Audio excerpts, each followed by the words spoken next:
persoalan talak adalah sesuatu yang sangat penting yang harus diketahui oleh umat Islam tentang etika aturan yang ada di dalamnya.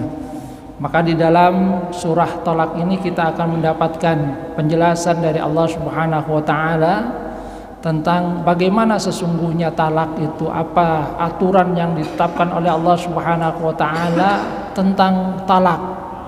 Makanya kemudian ulama juga membagi talak itu menjadi dua. Yang pertama adalah talak sunni, yang kedua adalah talak bid'i. Talak sunni itu adalah talak yang sesuai dengan aturan yang telah diberikan oleh Allah Subhanahu wa taala dan juga oleh Rasulullah sallallahu alaihi wasallam. Talak bid'i, talak yang tidak sesuai dengan aturan yang diberikan oleh Allah Subhanahu wa taala. Talaknya itu tetap jatuh, hanya saja dia telah melakukan perbuatan yang dilarang oleh Allah Subhanahu wa taala. Istri ketika ditalak itu perintah dari Allah Subhanahu wa taala, la tukhrijuhunna, jangan keluarkan dari rumah, tetap di dalam rumah.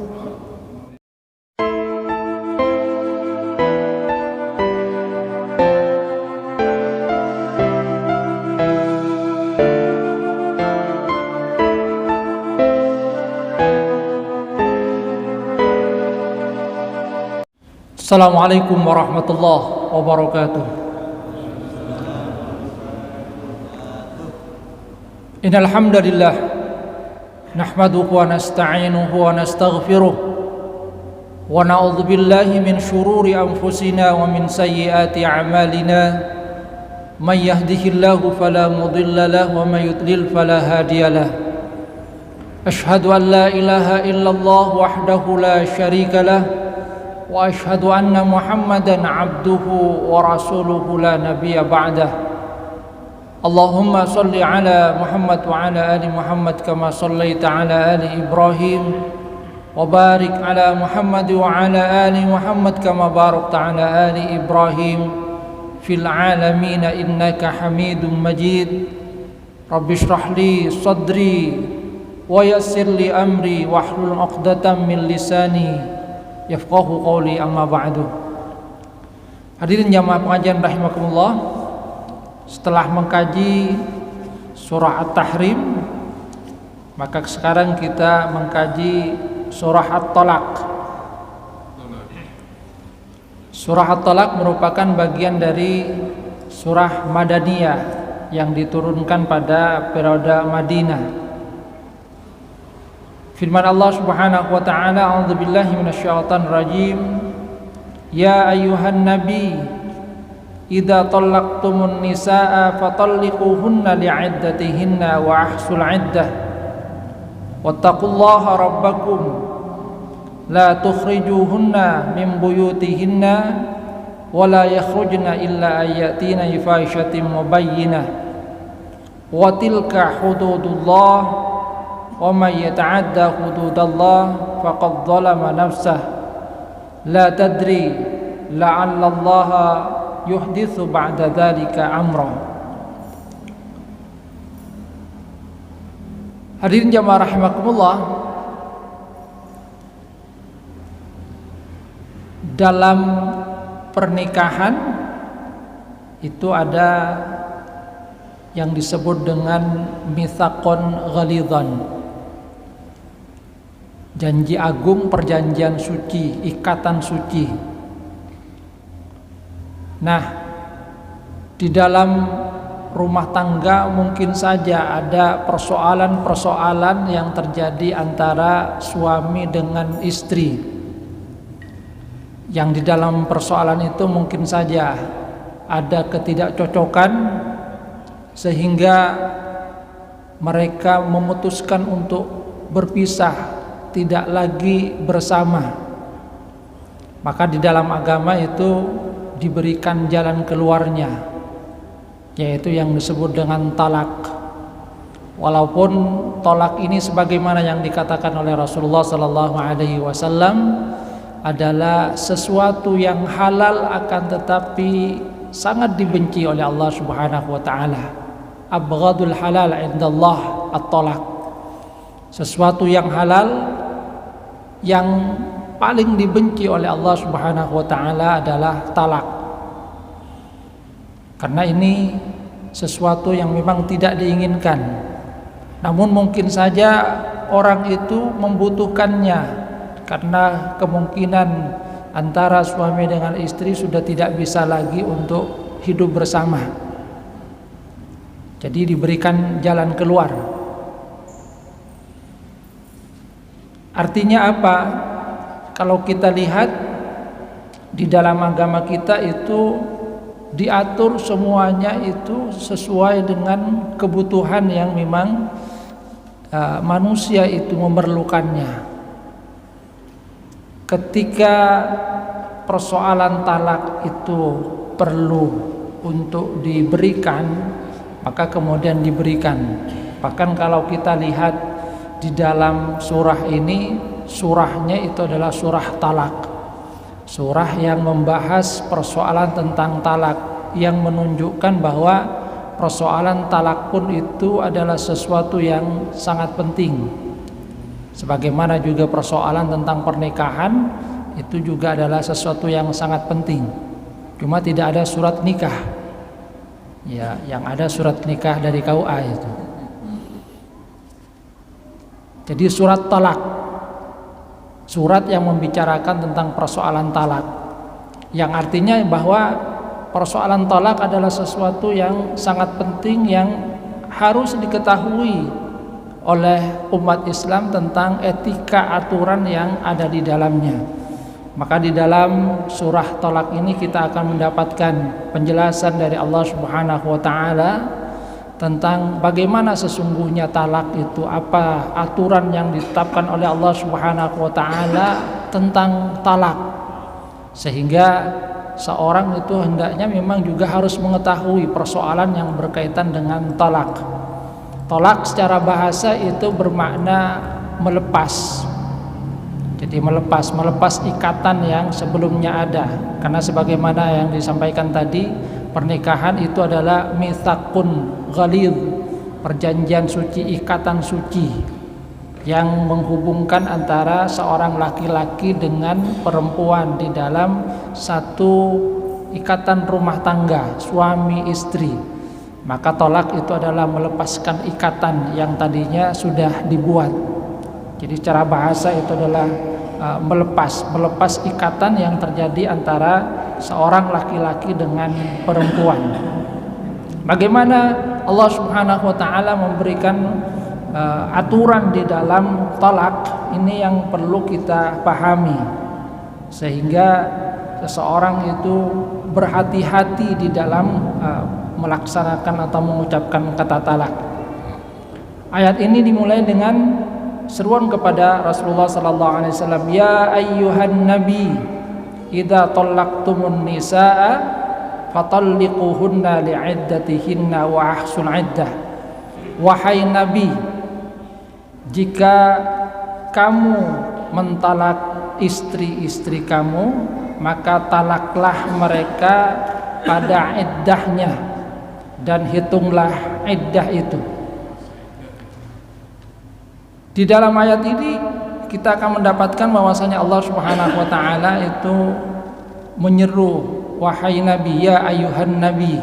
Akan tapi sesudahnya kemudian dengan kata jamak yang mengisyaratkan, kata para mufassir, bahwa khitab tentang persoalan talak itu ditujukan kepada Nabi Muhammad sallallahu alaihi wasallam dan juga umatnya.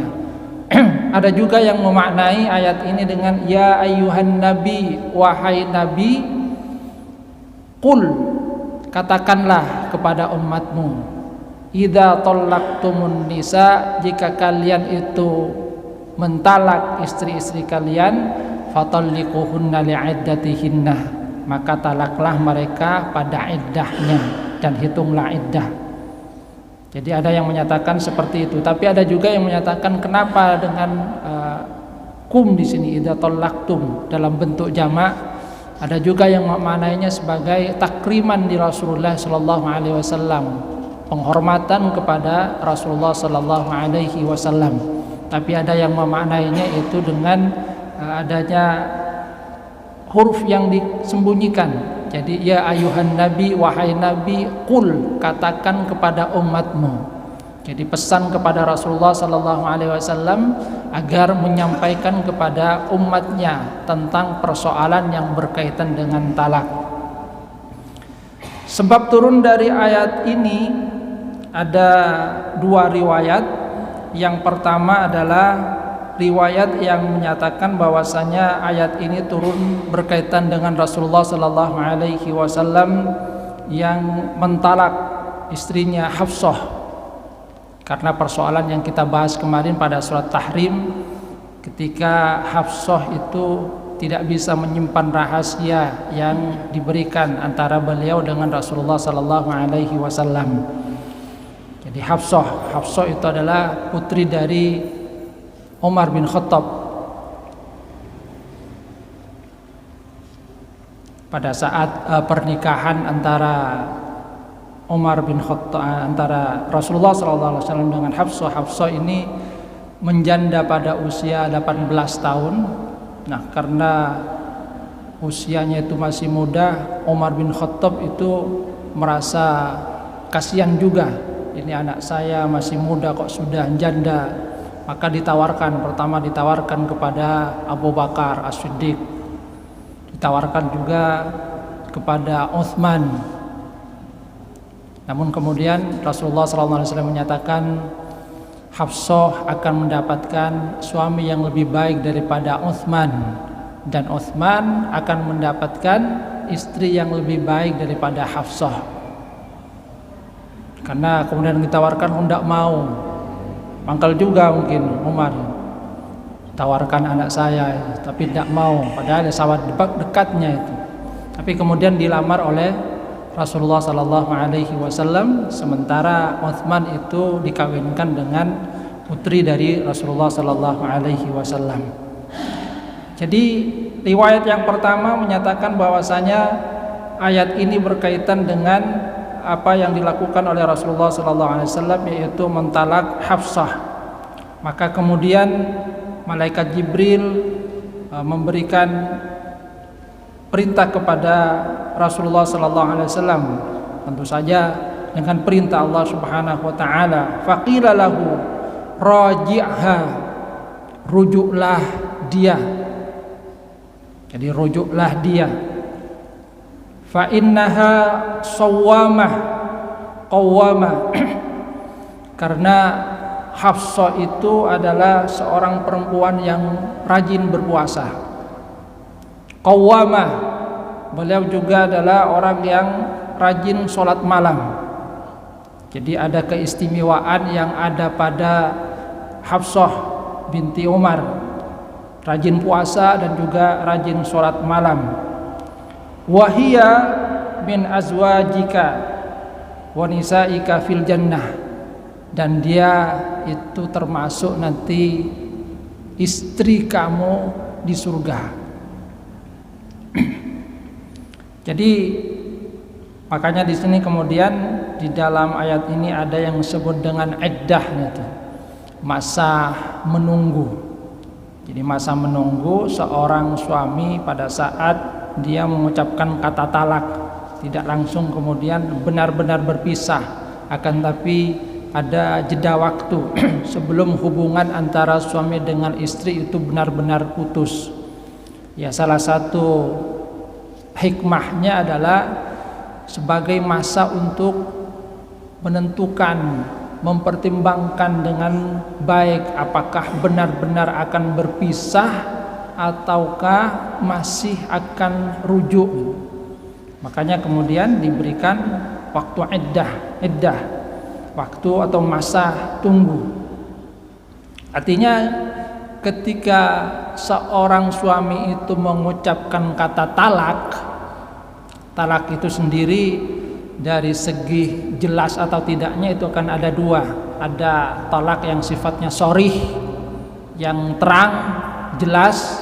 Misalnya saya talak kamu, itu jelas, tidak ada perdebatan di dalamnya bahwasanya itu adalah kata talak. Ketika sudah mengucapkan saya talak kamu, itu ada kalimat yang sharih, Jadi sudah jatuh talak. Kemudian ada yang sifatnya kinayah dengan bahasa isyarat, tidak terang-terangan. Misalnya, sudah kamu pulang ke rumah orang tua kamu. Ini pulangnya maksudnya apa itu? Itu belum jelas, tidak langsung dihukumi talak. Pulang misalnya mudik itu. Sudah kamu pulang duluan. Ini bukan talak gitu.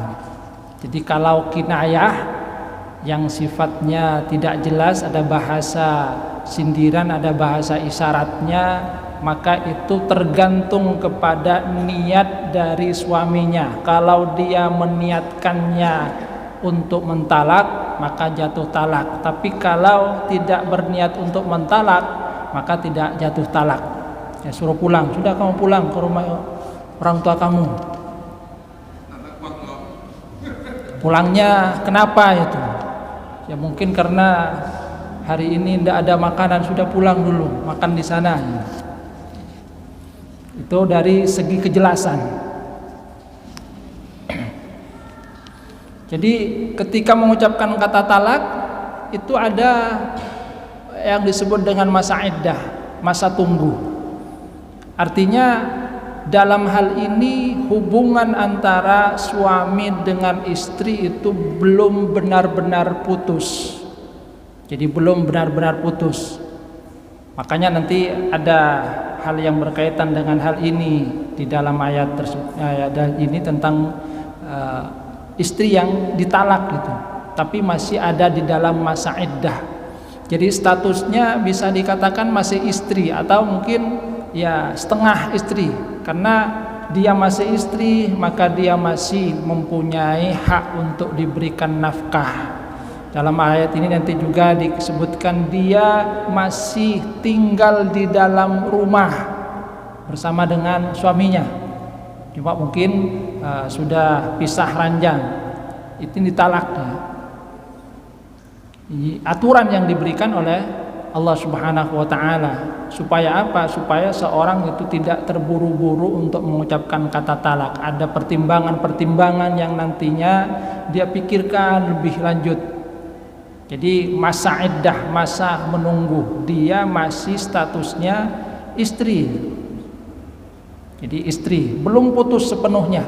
Baru ketika selesai masa iddah itu benar-benar putus. Kalau masih dalam masa iddah itu masih ada ikatan, walaupun ikatannya itu sudah lemah itu. Artinya dia dilamar oleh orang lain belum boleh.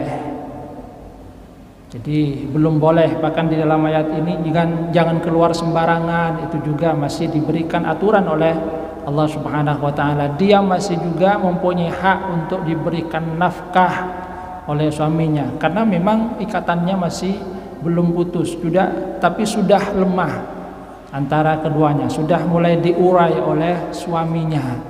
Nah, ketika sudah lewat masa iddah, maka ikatan itu benar-benar putus. Termasuk dalam hal ini ada hak rujuk yang diberikan oleh Allah Subhanahu wa taala kepada suami untuk kembali. Jadi untuk kembali di dalam masa iddah. Makanya sekali lagi, seorang yang baru ditalak oleh suaminya itu belum boleh dilamar oleh lelaki lain, baik terang-terangan ataupun sindiran. Tapi kadang-kadang di tengah masyarakat itu, jangankan sudah ditalak, belum ditalak pada senyak cahaya, pada tuh dia nak telak solat kena. Enak kono Jadi di dalam masa iddah itu masih belum boleh untuk dilamar, karena memang masih merupakan hak dari suaminya. Dia boleh untuk mempunyai hak untuk kembali kepada istrinya. Maka di dalam ayat ini kemudian Rasulullah SAW diperintahkan oleh Allah Subhanahu wa taala, raji'ha, rujuk dia. Jadi supaya kembali lagi kepada Hafsah, merujuk Hafsah. Kenapa? Karena ada pertimbangan yang diberikan, bahwasanya Hafsah itu adalah perempuan yang salihah, dia shawwamah, rajin berpuasa, qawwamah, dia juga beliau itu rajin sholat malam. Jadi pertimbangan yang seperti itu kemudian dipikirkan lagi, diberikan kepada Rasulullah Sallallahu Alaihi Wasallam supaya apa? Supaya Rasulullah Sallallahu Alaihi Wasallam mau untuk rujuk dengan Siti Hafsah. Bahkan di dalam hal ini disampaikan juga bahwasanya Hafsah itu akan menjadi istri Rasulullah Sallallahu Alaihi Wasallam di surga. Artinya dunia dan akhirat menjadi istri dari Rasulullah Sallallahu Alaihi Wasallam. Sehingga dengan demikian kemudian Rasulullah Sallallahu Alaihi Wasallam kembali rujuk kepada Hafsah. Ini riwayat yang pertama. Kemudian riwayat yang kedua bahwa ayat ini turun berkaitan dengan Abdullah ibnu Umar. Jadi Abdullah ibnu Umar itu menceraikan istrinya, diceraikan pada saat istrinya itu sedang haid. Maka kemudian Umar itu ayahnya bertanya kepada Rasulullah Sallallahu Alaihi Wasallam tentang apa yang dilakukan oleh anaknya Abdullah bin Umar yang mencerai istrinya pada saat dia haid. Padahal di dalam ayat ini kemudian kan perintahnya idza talaqtumun nisaa fatalliquhunna li'iddatihinna. Makna li'iddatihinna itu adalah lituhrihinna, pada saat suci. Jadi pada saat suci. Kalau haid itu kan tidak suci. Ini juga aturan yang diberikan oleh Allah Subhanahu wa taala. Jadi aturan yang diberikan oleh Allah Subhanahu wa taala. Kenapa diperintahkan supaya kalau mau menceraikan itu pada saat suci? Ada banyak hikmah yang terkandung di dalamnya. Di antaranya pada saat seorang perempuan itu sedang haid, itu biasanya kondisi emosinya itu kurang begitu stabil itu kan. Kadang karena pembawaan haid itu mungkin mudah emosi. Sehingga mungkin saja di masa itu ketika terjadi pertengkaran dengan suaminya karena kondisi emosional dari istri itu gak stabil, mungkin saja dia melawan ataupun yang lainnya. Sehingga suaminya kemudian ini kok cengkal. Maka kemudian pada saat itu mungkin saja suaminya itu akan mentalaknya. Tapi hal itu mungkin saja akan kembali normal pada saat seorang wanita itu dalam keadaan suci karena tidak ada haid. Teman saya bahkan karena ada sedikit penyakit, kalau datang bulan itu Masya Allah sakit itu, akan sampai tidak masuk ya. Jadi artinya di masa haid itu ada persoalan yang berkaitan dengan perempuan. Sehingga kenapa dilarang untuk mentalak istri pada saat tidak tuhr, tidak suci? Salah satunya adalah berkaitan dengan pertimbangan emosional. Sebelum melanjutkan ya, tertarik nih. Realisasinya gimana? Umpama sekarang mentalak perempuan ya, apakah menunggu masa iddah jatuhnya talak 3 bulan, 3 suci? Ya nanti.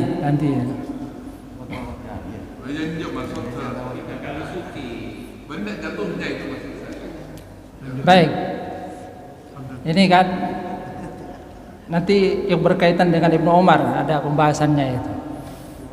Jadi kenapa diperintahkan supaya mentalak pada saat suci?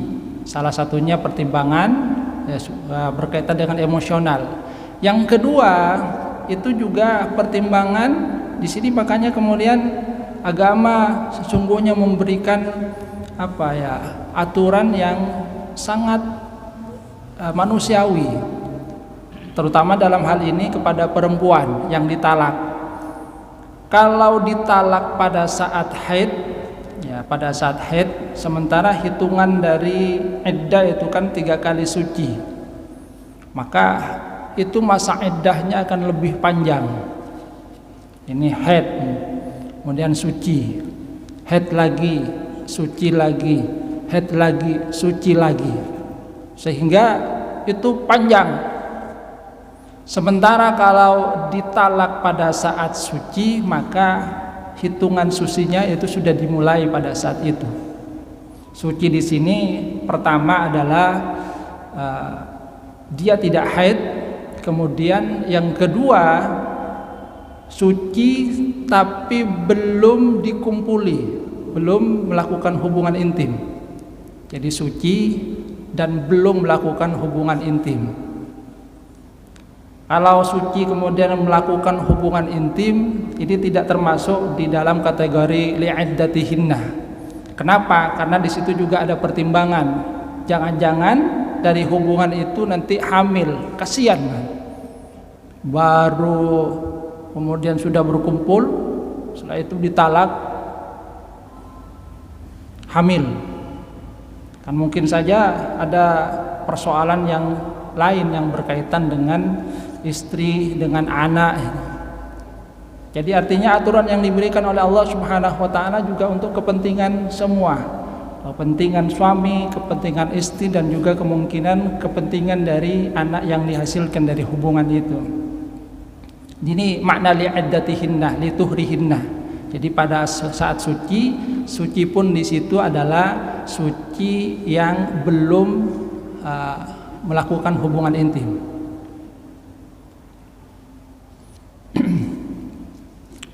Nanti bagaimana kemudian dalam keadaan haid kemudian ditalak? Ini ada ketentuannya juga. Bagaimanapun juga ini melakukan sesuatu yang dilarang oleh Allah Subhanahu wa taala, tapi nanti persoalan talaknya adalah sesuatu yang nantinya berbeda. Tapi yang pasti di dalam ayat ini Allah Subhanahu wa taala memberikan aturan bahwa pertama di dalam talak itu jangan terburu-buru, pikirkan dulu dengan matang. Maka kemudian di dalam hal ini diberikan waktu li'iddatihinna. Sebab di dalam hal ini kan kalau istrinya sedang haid mau mentalak itu kan tidak jadi kalau mengikuti aturan yang diberikan oleh Allah Subhanahu wa taala. Ya, tunggu dulu saya. Nanti kalau sudah suci saya akan talak. Yang mungkin saja setelah itu dia berubah pikiran.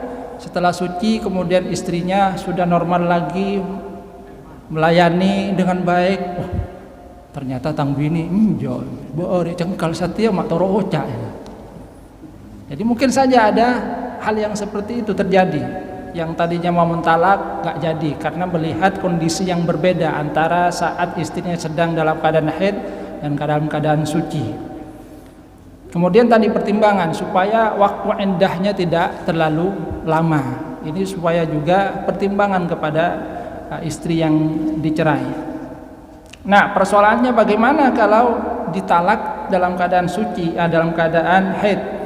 Maka kemudian kita lihat riwayat yang berkaitan dengan Abdullah ibnu Umar itu, yang mencerai istrinya dalam keadaan haid. Apa yang diperintahkan oleh Rasulullah sallallahu alaihi wasallam? Liyuraji'ha, hendaklah dia itu merujuknya. Tsumma yumsikuha hatta tathur, tsumma tahid fatathur, fa in bada lahu ayyutalliqaha falyutalliqha tahiran qabla ayamassaha. Jadi di dalam hadis ini Rasulullah SAW memerintahkan kepada Ibnu Umar, dalam hal ini yang menanyakan Umar bin Khattab, maka kemudian diperintahkan oleh Rasulullah, perintahkan dia untuk apa? Untuk rujuk. Artinya apa? Artinya talaknya di situ sudah jatuh. Cuma dia melakukan perbuatan yang dilarang oleh Allah Subhanahu wa taala. Makanya kemudian ulama juga membagi dalam hal ini berkaitan dengan ini, talak itu menjadi dua. Yang pertama adalah talak sunni, yang kedua adalah talak bid'i. Talak sunni itu adalah talak yang sesuai dengan aturan yang telah diberikan oleh Allah Subhanahu wa taala dan juga oleh Rasulullah sallallahu alaihi wasallam. Jadi aturannya tadi mentalaknya pada saat sucinya sebelum dikumpuli, bukan saat sedang haid. Itu aturannya. Bagaimana kalau mentalak tidak sesuai dengan aturan? Maka ini yang kemudian dikatakan oleh para ulama sebagai tolak bid'i, talak yang tidak sesuai dengan aturan yang diberikan oleh Allah Subhanahu wa taala. Talaknya itu tetap jatuh, hanya saja dia telah melakukan perbuatan yang dilarang oleh Allah Subhanahu wa taala. Jadi talak bid'i itu pertama adalah mentalak pada saat istri sedang dalam keadaan haid. Ini talak yang tidak sesuai dengan aturan yang diberikan oleh Allah. Sedang haid kemudian ditalak. Ya, talaknya jatuh, akan tapi dia telah melakukan perbuatan yang dilarang oleh Allah Subhanahu wa taala. Dosa, suaminya dosa. Artinya ini juga aturan bagi suami, jangan sembarangan untuk mentalak istri, lihat dulu situasinya. Aturan yang diberikan oleh Allah Subhanahu wa taala. Tapi talaknya tetap jatuh karena dia sudah mengucapkannya. Jadi artinya memang berhati-hati terhadap talak, karena sekali diucapkan itu akan jatuh. Bahkan Rasulullah SAW itu wanti-wanti jangan gurau juga. Salah satu hal yang dikatakan oleh Rasulullah, guraunya itu akan menjadi kenyataan adalah talak. Sebab misalnya kepada istrinya gurau, buat yang telaka setia ya, itu kan gimana istrinya itu? Sakit hati itu. Kok tiba-tiba tidak ada angin, tidak ada apa, saya mau ditalak. Jaga. Maka kemudian Rasulullah SAW melarang gurau dalam masalah talak. Jadi talak bid'i yang tidak sesuai dengan aturan itu pertama mentalak pada saat sedang haid, yang kedua adalah mentalak pada saat suci tapi sudah melakukan hubungan intim antara suami dengan istri. Sedangkan talak sunni yang sesuai dengan aturan adalah talak yang dilakukan pada saat suci sebelum melakukan hubungan intim. Itu talak sunni yang sesuai dengan sunnah, sesuai dengan aturan yang diberikan oleh Allah Subhanahu wa taala. Sedangkan yang satunya adalah talak bid'i. Nah, jadi ketika mengucapkan kata talak walaupun pada saat haid jatuh talaknya, tapi suaminya itu sudah melakukan perbuatan yang dilarang oleh Allah Subhanahu wa taala. Jadi dia berdosa. Jadi perbuatannya dosa, akan tetapi dia talaknya tetap sah.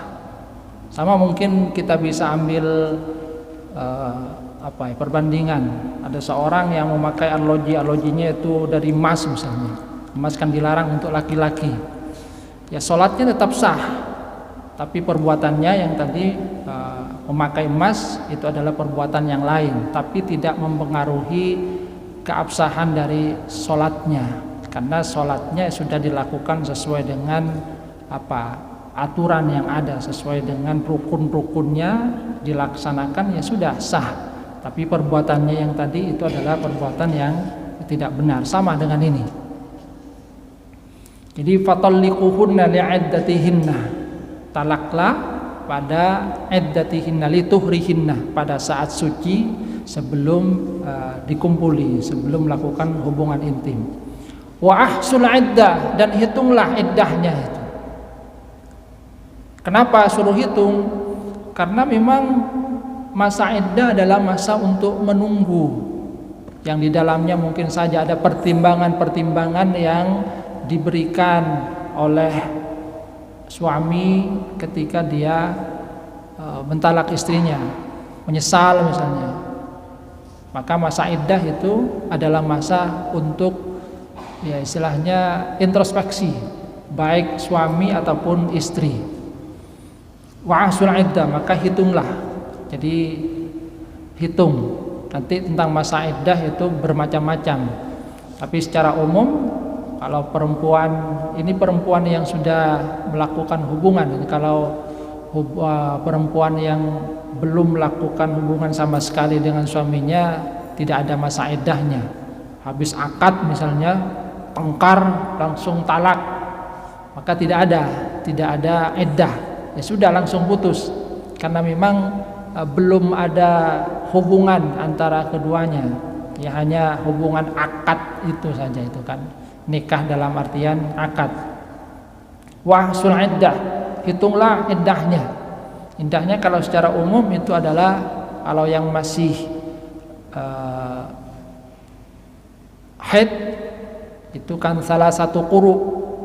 Salah satu quru itu ada yang memaknai quru itu adalah salah satu athar 3 kali suci, tapi ada juga yang memaknai salah satu haidat, karena makna qur'un itu adalah bisa bermakna suci, bisa bermakna haid. Dan itu ada perdebatan di antara para ulama, 3 kali suci atau 3 kali haid. Tapi yang pasti adalah wahsul iddah, hitunglah. Karena di masa itu memang adalah masa penungguan, masa untuk introspeksi. Seorang suami itu berhak untuk kembali kepada istrinya. Wattaqullaha rabbakum, maka kata Allah Subhanahu wa taala, bertakwalah kalian kepada Allah, Tuhan kalian. Jadi artinya di dalam persoalan talak itu juga hendaklah bertakwa kepada Allah Subhanahu wa taala. Karena apa? Tadi sebagaimana yang dikatakan oleh Rasulullah sallallahu alaihi wasallam bahwa talak itu adalah sesuatu yang halal tapi paling dibenci oleh Allah Subhanahu wa taala. Jadi artinya talak itu diperbolehkan, tapi adalah jalan terakhir di dalam mengatasi persoalan rumah tangga. Di dalam Al-Qur'an kita akan mendapatkan bagaimana seorang suami itu memutuskan perkaranya dengan istri, mulai dari memberikan nasihat terlebih dahulu, fa'idhuhunna. Kalau nasihat tidak mempan, kemudian yang kedua wahjuruhunna fil madaji, supaya jauhi di tempat tidur. Atau yang ketiga, kalau sudah tidak bisa, wadribuhun, pukulan dengan pukulan yang tidak menyakitkan.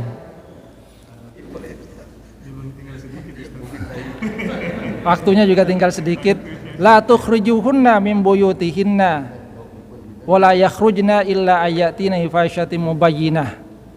Dan di dalam ayat ini kemudian juga diberikan aturan yang diberikan oleh Allah Subhanahu wa taala, yaitu supaya istri itu jangan diusir dari rumah. Pada saat sudah talak itu masih berhak untuk tinggal di dalam rumah. Jadi tinggal di dalam rumah, jangan usir, jangan kemudian suruh pulang. Tetap di dalam rumah pada saat masa iddah. Ini juga aturan yang diberikan oleh Allah Subhanahu wa taala. Jadi istri ketika ditalak itu perintah dari Allah Subhanahu wa taala, la tukhrijuhunna, jangan keluarkan dari rumah, tetap di dalam rumah. Kalau sekarang itu kadang belum talak itu sudah diusir dulu itu. La tukhrijuhunna min buyutihin wala yakhrujna. Demikian juga wanitanya itu jangan keluar sembarangan, bukan karena ditalak kemudian udah boleh alih. Illa ayatina bi fahishatin mubayyinah, kecuali mereka itu melakukan satu fahisyah, perbuatan keji yang nyata. Misalnya zina, atau mungkin mulutnya sudah kotor, dalam artian selalu mencaci maki, tengkar dengan mertuanya, sehingga kalau masih ada di dalam rumah ini sepertinya tidak bagus, maka diperbolehkan silahkan keluar dari rumah. Tapi kalau tidak ada persoalan yang seperti itu, perintah dari Allah Subhanahu wa taala tetap di dalam rumah, jangan usir. Yang artinya kalau dalam hal ini ketika masih bertemu itu diharapkan kan antara keduanya masih ada tegur sapa, yang ketika mau rujuk itu kan gampang gitu. Kalau masih dalam rumah itu mau rujuk itu kan engkau kasta, engkau abeli kabutna. Tapi kalau sudah keluar itu mau rujuk kemana istri saya ini? Sudah tidak ada misalnya, bahkan kemudian diambil laki lain, Artinya kesempatan untuk rujuk ketika masih ada di dalam rumah terbuka lebar, langsung bicara.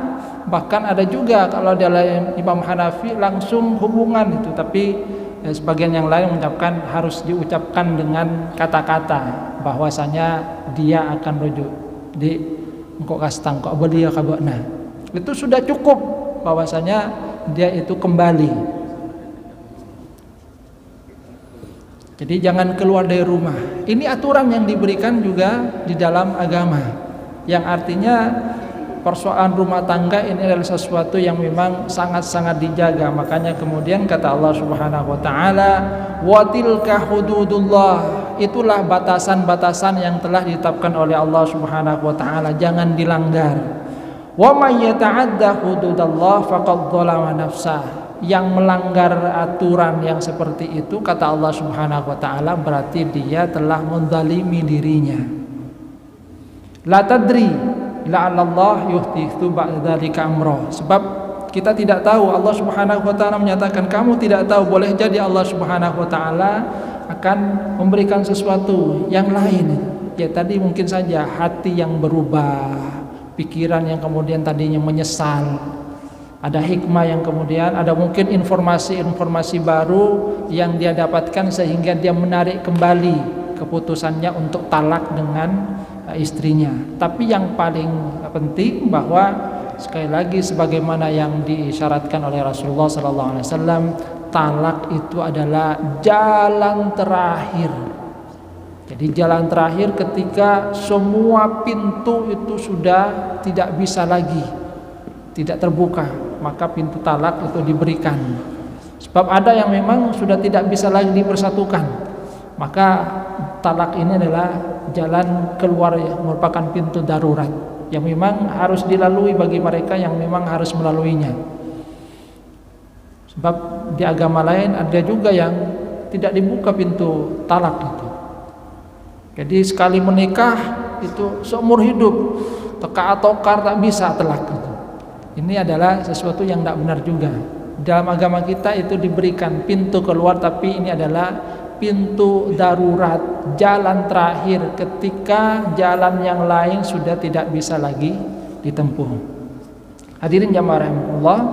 Jadi kata Allah Subhanahu wa taala, kenapa diberikan aturan seperti itu? Kamu tidak tahu, boleh jadi Allah Subhanahu wa taala yuhditsu ba'da dzalika amra, akan menjadikan sesuatu yang berbeda. Yang tadinya sudah benar-benar bertekad berpisah, tapi pada akhirnya berubah pikiran. Itu yang kemudian kita tidak tahu. Tapi yang paling pasti di dalam ayat ini Allah Subhanahu wa taala memberikan tentang aturan bahwa talak itu ada aturannya, jangan sembarangan, jangan terburu-buru, ada waktunya. Yang di dalam aturan itu sesungguhnya ada banyak hikmah yang bisa kita ambil. Hadirin jamaah rahimakumullah, mungkin sudah isya ya. Jam berapa isya ya? Kalau di daerah sini kan bisa itu apa? Nyari kabin itu. Tujuh kan itu. Apakah harus ke penghulu atau kiai gitu?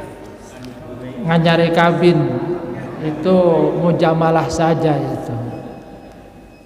Pemanis itu. Maka kemudian kan ada yang ada beberapa fatwa tentang ngajari kabin.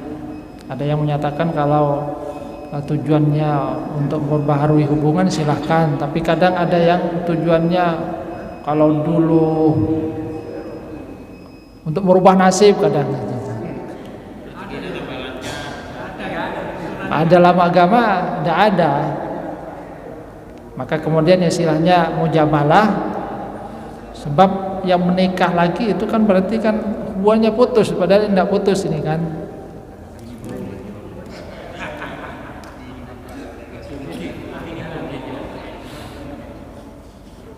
Baik, mudah-mudahan apa yang kita kaji bermanfaat. Mudah-mudahan dengan ini kita bisa mengerti bahwa di dalam talak pun sesungguhnya ada aturan yang diberikan oleh Allah Subhanahu wa taala, bukan asal talak, ada hikmah yang ditetapkan oleh Allah Subhanahu wa taala lewat aturan dalam talak. Kurang lebihnya mohon maaf. Wabillahi taufiqul hidayah wa ridwan inayah. Wassalamualaikum warahmatullahi wabarakatuh.